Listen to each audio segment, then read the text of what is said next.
I'm gonna make cheap and very reliable extended run system for my portable generator. And couple of words about parts. So fitting, just regular metal fitting.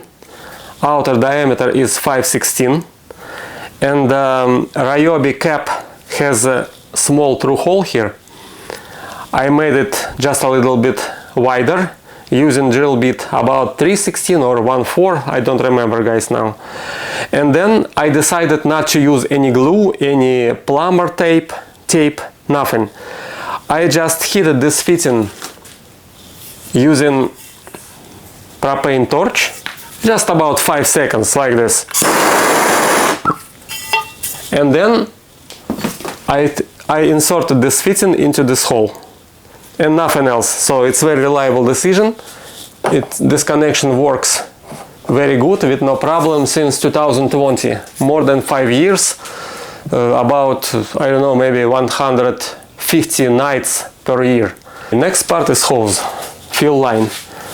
Outer diameter of fitting is 5/16, inner diameter of hose is 1/4.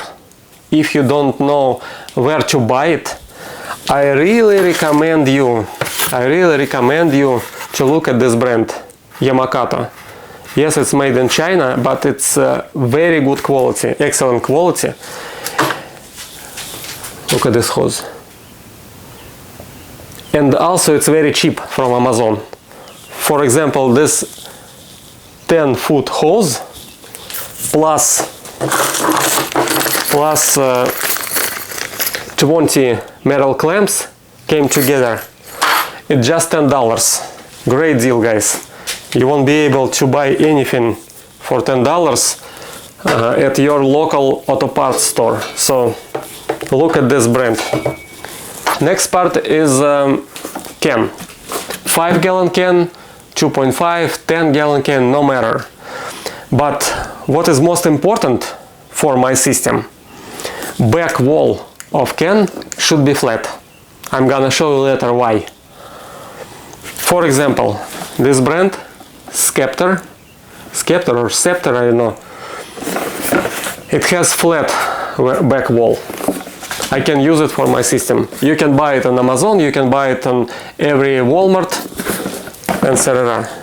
And there's another can, most popular brand in the United States, Midwest.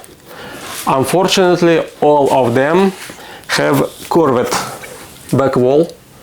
And last part is just a regular plastic fuel valve and a rubber washer. I bought two of them together.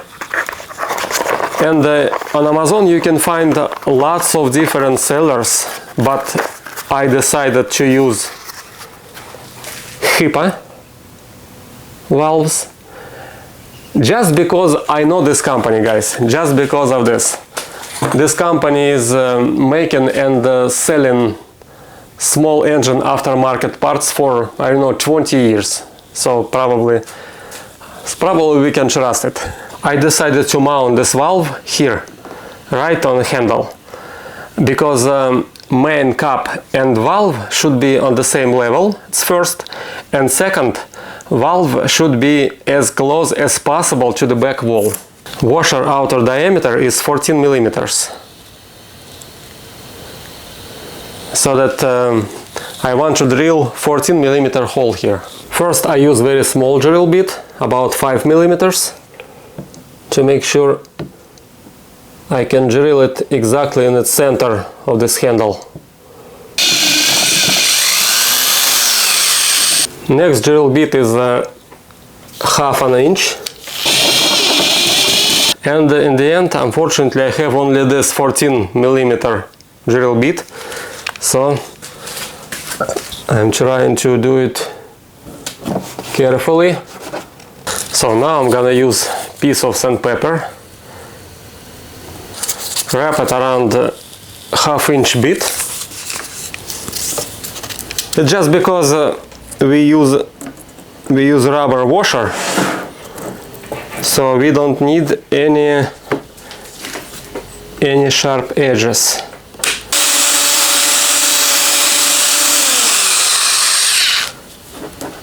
Okay, perfect. So it's time to mount valve. First put washer in a hole. Of course, fuel filter is always good, right? But unfortunately I have not enough room for this. It's first. And second, there is another fuel valve here in the generator. I think more than 3000 hours of running, but fuel filter is still practically brand new.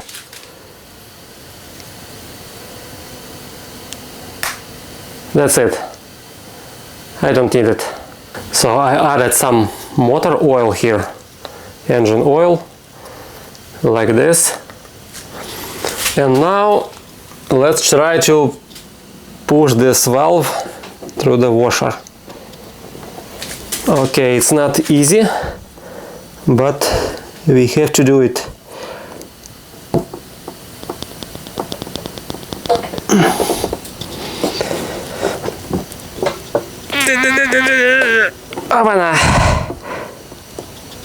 Oh, there we go. Whew, now I connect hose. And now I'm gonna show you how the system works. So first of all, generator should be lower than 5-gallon can. This cap is closed, this valve is closed, and this cap is closed as well. And no matter generator tank is full of gas or empty, no matter. So what we should do now? We just put this can like this. This is why we need flat back wall. Okay, this hose is very long. I decided not to cut it because I want to cut it near my semi-truck. We open this cap and we open it just a little bit to let air go inside of the can. This is first step. Second step, we open this valve. Open it. Air from the generator tank is going towards can, and gas from here is going towards generator. It will be 20 seconds, maybe 1 minute if your tank is empty. System is ready to start. So we start generator and the gas is slowly going towards generator. That's it. How to stop the system? First of all, we have to